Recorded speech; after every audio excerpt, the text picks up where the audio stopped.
예, 우리 2023년도 원단 메시지입니다. 여러 가지 말씀하셨지만 중요한 키워드들만 가지고 말씀의 언약을 붙잡는 게 중요하거든요. 그래서 응답 25라는 주제로 올 한 해 이제 인도를 받을 건데 1강에서는 여러분 하나님의 시간표라는 메시지를 주셨습니다. 하나님의 시간표. 왜 하나님의 시간표라는 단어를 주셨을까요? 우리의 시간표는 여러분 24잖아요. 인간의 시간이 24지 않습니까? 근데 하나님의 시간은 24를 뛰어넘는 거죠. 그래서 25입니다. 하나님의 시간표 속으로 들어가라는 거예요. 지금 여러분 전체적으로 다 어렵다고 얘기합니다. 내년에 상반기 때 전 세계가 경제적으로 다 어렵대요. 이 위기와 어떻게 보면 절대 불가능한 이런 시기에 하나님 우리에게 요구하시는 것이 있습니다. 하나님의 시간표 속으로 들어가라. 24시를 살고 있는 너희에게 25시의 시간표를 내가 줄 테니까 일로 들어와라. 하나님 이걸 말씀하시고 계신 거예요. 근데 그걸 어떻게 하냐? 약속을 믿음으로 하는 겁니다, 여러분. 작년 말에 믿음의 장벽이라는 메시지를 계속 주셨죠. 결국 하나님의 말씀을 믿고 우리가 절대 불가능에 도전하는 거예요. 위기 속으로 들어가는 겁니다, 오히려. 그래서 약속을 믿음으로 하나님이 주시는 능력을 받는 것에 도전해라 이거예요. 약속을 믿음으로 하나님이 주시는 그 능력을 받는 것에 도전해라. 네. 지금 우리가 이 세상을 보면서 상황을 보면서 현실을 보면서 여러분 언약으로 붙잡아야 돼요. 불신자는 현실을 바라봐야 됩니다. 근데 우리는 대책 없는 사람들이 아니고 하나님의 약속을 믿고 가는 사람들이에요. 그게 다르다는 거죠. 그래서 어떤 문제를 만나면 근본을 회복해라. 근본. 이건 굉장히 중요한 말입니다. 여러 가지 예를 드셨지만 뭐 키보드로 요약하니까 그걸 다 설명할 수는 없고요. 한 가지 예를 들면 이스라엘들이 계속 불신앙하고 탓했던 게 블레셋입니다. 저 블레셋 나쁜 놈들 때문에 우리가 계속 고생한다 이렇게 생각해요. 근데 사무엘은 뭐라 그랬죠? 블레셋이 문제가 아니다. 이스라엘이 복음을 놓친 거다. 다시 복음으로 돌아가자. 그렇죠? 미스바로 모여라. 그거잖아요. 근본을 회복해야 됩니다, 여러분. 근본을 회복하는 게 어, 훨씬 중요한 거예요.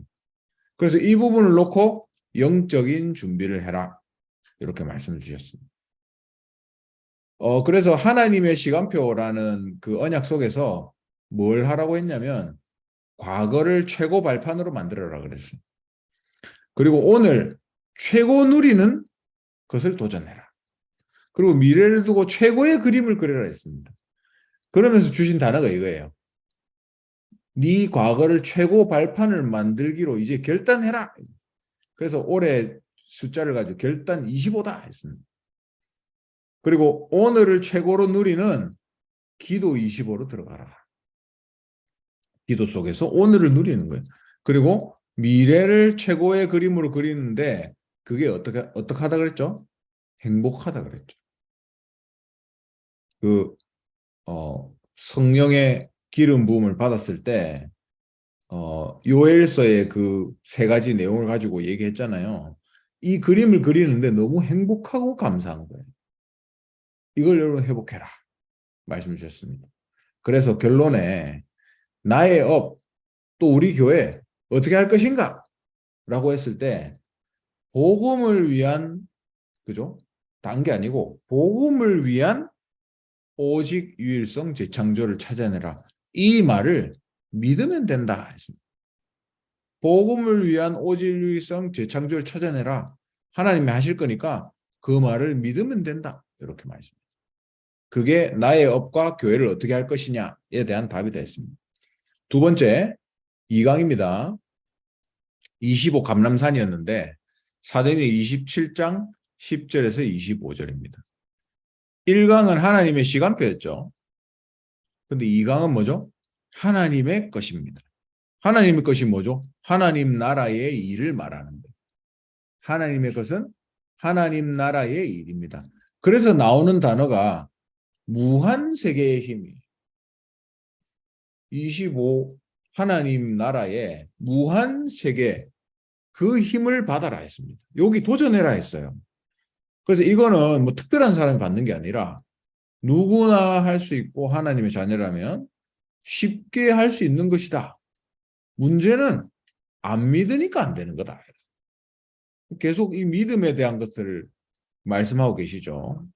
올 한 해 믿음이라는 중요한 단어를 붙잡아야 됩니다, 여러분. 왜? 하나님의 역사는 25인데 그걸 우리가 믿음으로 응답받는 거예요.